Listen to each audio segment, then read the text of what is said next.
Blessed be everyone, and welcome to my YouTube channel. Today we're going to be talking about how we can heal the hate in the world. It's a big task, but we're going to attempt to do it anyway. But before we do, hi, I'm Sandra from MysteryWitchSchool.com. If you're new to the channel and you want to know more about Wicca and witchcraft, hit the subscribe button and the notification bell so that you don't miss any videos. And if you want to learn Wicca with me, take a look at the Mystery Witch School 101 Academy. The link to that is in the description field below this video. And if you want to be part of the Mystery Witch School and receive updates on what's going on at the school on a weekly basis, sign up for my newsletter, which is also in the description field below this video. So how can we heal the hate in the world? If each individual on this planet, each human on this planet healed the hate within their hearts, the world would be a very, very, very different place. In fact, it's hard to even imagine what the world would be like, because we haven't really had a lot of that demonstrated to us. What would it be like if there was no hatred? But first of all, we have to talk about where hatred actually comes from in the first place. So us spiritual beings having a human experience means that we have to stay alive long enough on this planet to have the experience we came here to have, or attempting to have. And that means that we have this ego, and the ego's role is to keep us safe, right? It's a good thing, but our ego is programmable. It is incredibly suggestible. And as we're growing up through our families, the educational institutions, our culture, religious institutions, we are programmed to see the world and ourselves in a particular way. So all of these things we bring with us into adulthood. And this is where we run into problems. As adults, we are still reacting to the world the same way we did as a child. Hatred is the ego being afraid of that which it perceives to be a threat. So when we understand that if we hate somebody, or we hate something, or we hate an ideology, or we hate a religion, or we hate whatever we hate, it's a fear. We fear this thing.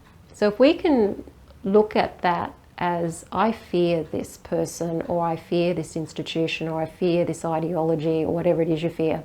I fear this, and I feel hatred towards it because I'm afraid of it. I'm afraid that if that has any control over me, or it is able to exercise any dominance over me, then I'm going to be annihilated, essentially, because that's what the ego is always afraid of, annihilation.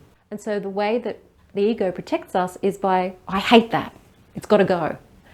And so we see a lot of hate in the world, and a lot of people out there who are accusing other people of hate and hate crimes and hate this and hate that. So you end up with people who hate the haters. So the people who hate the people who commit what's perceived to be hate crimes to them, and then they hate them. So you've got the haters hating the haters, and then you've got the other team on the other side then hating the haters who hate the haters, and you end up basically with the haters who hate the haters who hate the haters, and who hate the haters and who hate the haters who hate the haters, and it just goes on. It just goes on, because hate creates more hate, and that's not something we want to get into vibrationally, because when we start hating, and there is a lot to hate about behavior in people at the moment. It is. There's ideologies out there that are incredibly destructive. There are people running the world, running countries, who are incredibly psychopathic right now. So it's very easy to want to hate them. But the problem is, when we're hating in our hearts, we're vibrating on that same level as that which we hate, and we're not actually really able to get out of that trap, the ego trap of feeling threatened all of the time. And we have to break out of that and realize that we are more than this, that we are spiritual beings having a human experience. So healing the hatred in the world is healing the hatred within ourselves. And whenever we hate something, or we see hate in the world, and we're very affected by what we see as hatred in the world, that's an opportunity for us to go, that's a mirror to the hatred that's in my heart that I'm not willing to deal with. So where do I hate? Who do I hate? Where do I hate? And you'll find that when you ask why you hate, the bottom line is always because I'm afraid that that person or that institution is going to annihilate me. Another problem the ego has, and this is a way for it to cope with the world, is that as humans we put everything into boxes. So we have labels on all of these different things. It helps us identify stuff, it helps us communicate, okay? So we have, Crystals, we know that's a crystal because it's called a crystal, and you know, this is a book. This is my book because it's a book. You know, we can label that as a book, and we know that's a book. So labels are useful. However, if we get identified too much with these labels, we label ourselves. Okay, so Wiccan is a label. If I become too identified with being a Wiccan, and then I get offended at anybody who criticises Wicca or Wiccans, and then I end up hating them because I think they're hating me, because I think they're going to trying to annihilate me because I identify as being a Wiccan, and then they're upset with me they don't like Wiccans. If I go down that road of getting offended or going into that hate realm, or even projecting my hatred towards them for hating me, or perceiving to hate me, then I end up basically just ending up with a really, really unpleasant life and falling into this ego identity with an identity that isn't even real. Because at the end of the day, there is no Wicca. We are all human, we are all spiritual beings having a human experience, and whether we call ourselves Wiccans or Buddhists or Hindus or Christians or whatever, at the end of the day we are actually all the same in the end. So these labels that we use to differentiate our beliefs just help us identify that that particular person has this sort of set of beliefs or this way of being. It's an identifier, but it isn't who I am. Okay, that's not who I am.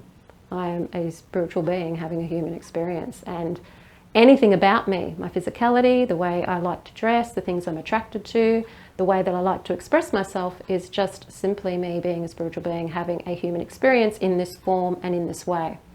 And if your ego gets too attached to that, then you end up feeling every time that identity gets threatened, you end up going into this energy of fear, of annihilation, and hate can come out of that, and it's a real trap.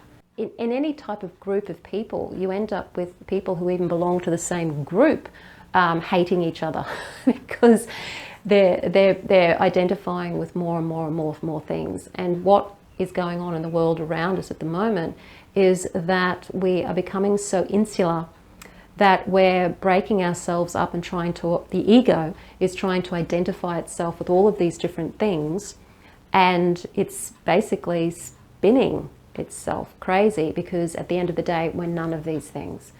We can't take any of these things with us. The more that we get obsessed with what's here on this planet as being who we are and what we are, and more attached to these things, the more into the ego we go, and the further we pinch ourselves off from our true spiritual being that is way above all of these things. So healing the hate in the world starts with healing ourselves and understanding that when we hate, it's because we fear annihilation from that which we hate. And it may be totally justified. You know, there are crazy Christians out there who'd like to see us witches still dead. They're definitely out there. Fortunately, they're a minority, but they're still out there, and they are a threat, and it's easy to want to hate them back. But it's not the answer to happiness, for sure. So once we've worked with the hate within ourselves, it's then a matter of trying to heal ourselves. And this is where I wanted to work with the rose quartz, because when we're working on healing ourselves, we can then project that healing out into the world so that it also helps raise the vibration of the energy around us. If you've got a rose quartz, use a rose quartz. It doesn't have to be rose quartz. You can use a plain clear quartz crystal for this, because you're just projecting the energy and making it bigger by using the crystal. I like to rub the crystal to get the energy going. I seem to feel the energy more when I'm vibrating it, even more than it's vibrating itself. Okay, holding the crystal at your heart chakra, taking a nice deep breath in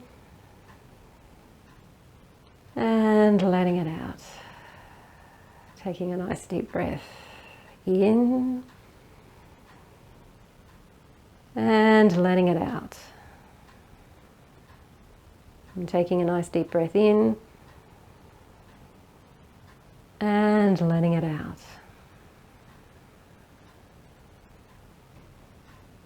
So imagine that, you can imagine you've got little tentacles coming out from your body, And through those little tentacles, you're sucking in that rose quartz energy with the in-breath.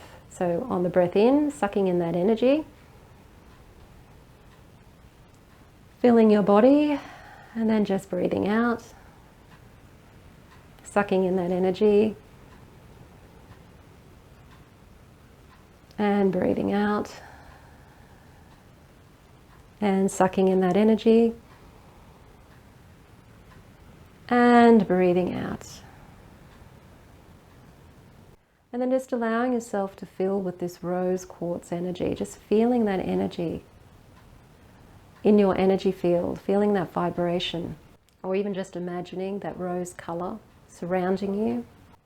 And you can just sit with this energy, and that can be all you do, and that will help heal you and raise your vibration.